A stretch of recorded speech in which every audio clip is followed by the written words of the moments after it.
இந்த காலையில ஒருவேளை நீங்க ஐயோ எனக்கு இது இல்லையே அது இல்லையே, நான் வெறுமையா இருக்கிறேனே, வெறுங்கையா இருக்கிறேனே, இது எனக்கு கிடைக்கலையே, நம்ம அழுதுட்டு இருக்கிறோம். கர்த்தர் சொல்றாரு, நான் கேட்கறது வந்து பலி இல்ல, காணிக்க இல்ல, நொறுங்குண்ட இருதயத்தை நான் தேடுறேன். அதை நான் புறக்கணிக்க மாட்டேன். உங்க இருதயத்தோட நீ என்னிடத்துல அர்ப்பணிச்சு பாரு, உனக்கு வேண்டியதெல்லாம் உன் பின்னாலேயே நான் ஆயத்தம் பண்ணி வச்சிருப்பேன். ஹல்லேலூயா. நன்மையும் கிருபையும் உன்னை பின்தொடர்ந்து வரும். நீ அதை தேடி போக வேண்டிய அவசியம் இல்ல. கர்த்தரை, அவருடைய ராஜ்யத்தை நீ முதலாவது தேடு. உன் முழு இருதயத்தோடு கர்த்தர் நம்பிக்கையாயிரு. உன் வழிகளில் எல்லாம் அவரை நினைத்துக்கொள். காரியங்களை எல்லாம் கர்த்தர் வாய்க்க பண்ணுவா, எல்லாவற்றையும் வாய்க்க பண்ணுவார். இந்த இடத்துல பாருங்க, அவனுக்கு என்ன விசுவாசம்னா, என் கையில ஒண்ணுமே இல்ல, அடிப்படையே இல்ல, ஆனால் நான் விசுவாசிக்கிறேன். எதுல இருந்து ஆரம்பிச்சான்னு கேட்டா, கர்த்தருக்கு வந்து நான் காணிக்கை கொடுக்கறதுனால அவரை நான் பிரியப்படுத்திட முடியாது, நான் பலிகளை செலுத்துறதுனால பிரியப்படுத்த முடியாது. என்னையே நான் பலிபடுத்தல் முதல்ல வைக்கிறேன், என்ன அர்ப்பணிக்கிறேன், என்னை நான் படைக்கிறேன். நம்முடைய வாழ்க்கையில் அநேக விசுவாசிகள் விசுவாச பாதன்னு சொல்லிட்டு நம்ம எதுல நம்ம ரொம்ப ஆர்வம் காட்டுறோம்னா, கர்த்தருக்காக ஏதாவது நான் செய்யணும், கர்த்தருக்கு நான் கொடுக்கணும், அதுலதான் ஆர்வம் காட்டுறோம். ஆனா கர்த்தர் அதை நம்ம இடத்துல எதிர்பார்க்கிறத விட நம்ம வாழ்க்கையில இல்லாதவைகளை தேவன் நிரப்புவதற்கு ஆரம்பிக்கிறது எங்கன்னு கேட்டா, ஆண்டவரே என்னை நான் பலிபடத்துல வைக்கிறேன், உங்கள் சரீரங்களை ஜீவ பலியாக நீங்க ஒப்பு கொடுங்க, இதுவே நீங்கள் செய்யத்தக்க புத்தியுள்ள ஆராதனை. புத்தியுள்ள ஆராதனை, நீங்க புத்தியோட ஆராதிக்க உங்களை நீங்க அர்ப்பணிச்சு பாருங்க, உங்களை கொடுத்து பாருங்க, உங்களை பலிபடத்துல வச்சு பாருங்க. உங்க வாழ்க்கையை தேவனுக்கு பிரியமா இருக்கும்படி நீங்கள் கர்த்தருக்கு முன்பாக உங்களை பலி செலுத்தி பாருங்க. கர்த்தாவே, நான் என்ன படைக்கிறேன், உமக்கு பிரியமில்லாத காரியங்கள் எல்லாவற்றையும் என்னை விட்டு அகற்றேன், என்னை நான் கட்டி பலிபடத்துல வைக்கிறேன், உமக்கு உகந்த ஒரு காணிக்கையாக என்ன படைக்கிறேன், என் லைஃபை நான் படைக்கிறேன். நிறைய பேர் வந்து ஆட்டுக்கடாக்களை கொடுக்கறது ரெடியா இருக்காங்க, கொளுத்த கன்றுகளை கொடுக்கறது ரெடியா இருக்காங்க, எவ்வளவு பணம் கொடுக்கவும் ரெடியா இருக்காங்க, எவ்வளவு வேலை செய்யவும் ரெடியா இருக்காங்க. யாரை மட்டும் கொடுக்க மாட்டேன், தங்களை மட்டும் தான் கொடுக்கல, தங்களை பலி செலுத்தல, தங்களை அர்ப்பணிக்கல, தங்களை பலிபீடத்துல கொண்டு வரல. ஆனா விசுவாசிக்கிறவன் யார் தெரியுமா? தேவன் எதை எதிர்பார்க்கிறார் என்று அவன் அறிந்திருக்கிறான். கர்த்தர் முதல்ல என்ன பலிபீடத்துல வைக்க சொல்றாரு, நான் என்ன பலிபீடத்துல வைப்பேன், நான் வெறுங்கையா நான் மேல ஏறி போனாலும் நான் திரும்பி பார்த்தால் எனக்கு வேண்டியதெல்லாம் கொடுத்து ஆயத்தம் பண்ணுகிற ஒரு நல்ல தேவன் எனக்காக இருக்கிறார்.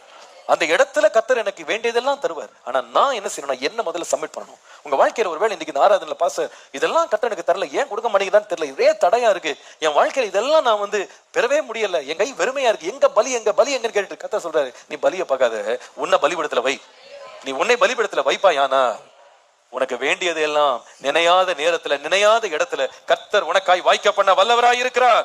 ஹல்லேலூயா. முக்கியமானதை கர்த்தர் நம்ம இடத்துல தான் தேடுறார், பலி அல்ல.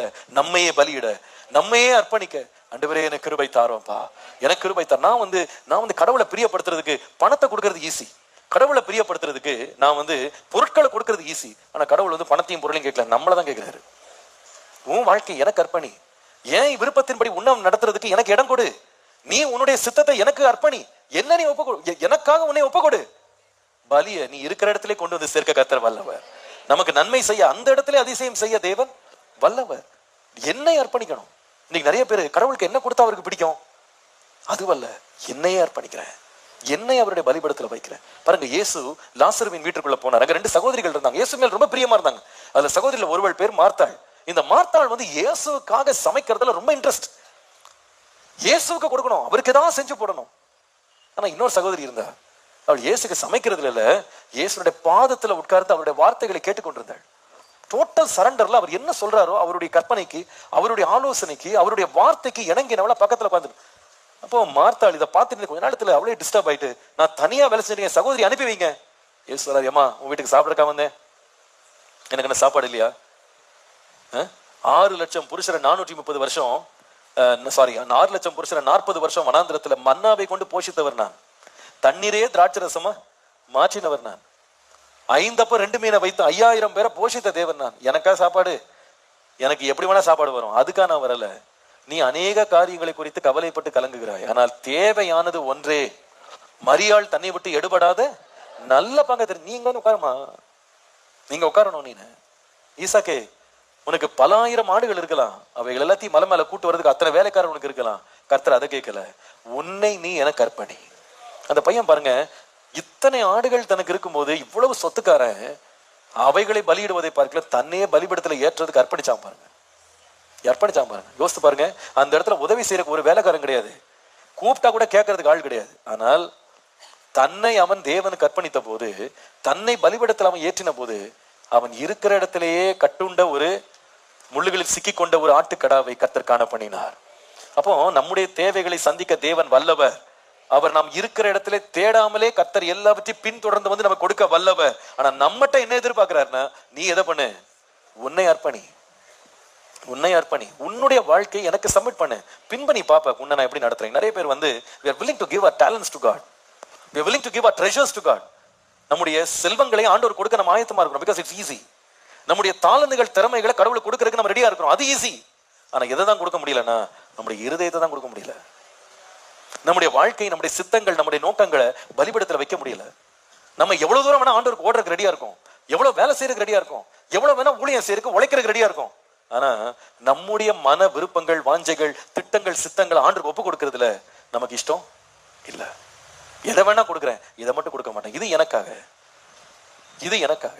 யோசித்து பாருங்க, ஒருவேளை இந்த ஈசாக்கு மாத்திரம் அங்கே பலி பொருளாக வைக்கப்படுவது அவசியம் இல்லாமல் இருந்திருக்குமானா, ஈசாக்கு இந்த இடத்துக்கு வந்திருக்க வேண்டிய அவசியமே இல்ல.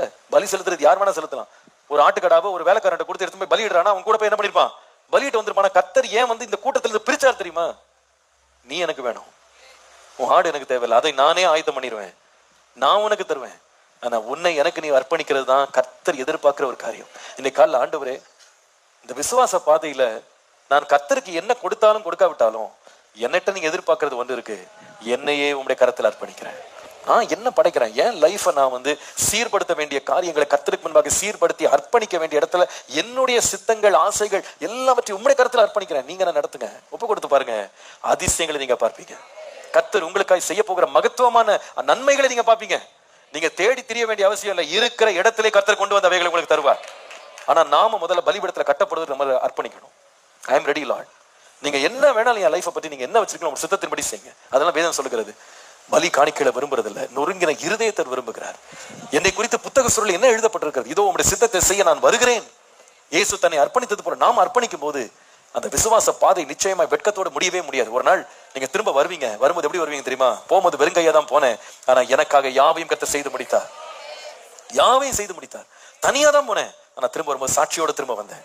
கர்த்தர் என்னை வெட்கப்படுத்தவே இல்லை. கர்த்தர் எல்லாம் நன்மையா முடித்தார். நான் இருக்கிற இடத்துல எனக்கு வேண்டியதெல்லாம் கர்த்தர் தந்தார். யாரும் அந்த ஆட்டை எடுத்துட்டு வர வேண்டிய அவசியம் இல்லை, யாரும் தூக்கிட்டு வர வேண்டிய அவசியம் இல்லை. என்னென்ன எடுத்துட்டு போய் படைச்சேன், கர்த்தர் எனக்கு வேண்டியது எல்லாவற்றையும் இருக்கிற இடத்துல வாய்க்க பண்ணுகிற ஒரு நல்ல தேவனா இருக்கிறார். ஹல்லேலூயா, ஹல்லேலூயா. அவர் யெகோவா ஈரே, அவர் யெகோவா ஈரே. எல்லாவற்றையும் பார்த்துக் கொள்வார், எல்லாவற்றையும் கர்த்தருடைய பர்வதத்துல பார்த்துக் கொள்ளப்படும். ஆனா நீயோ உன்னை படைப்பதற்கு ஆயத்தமாயிரு.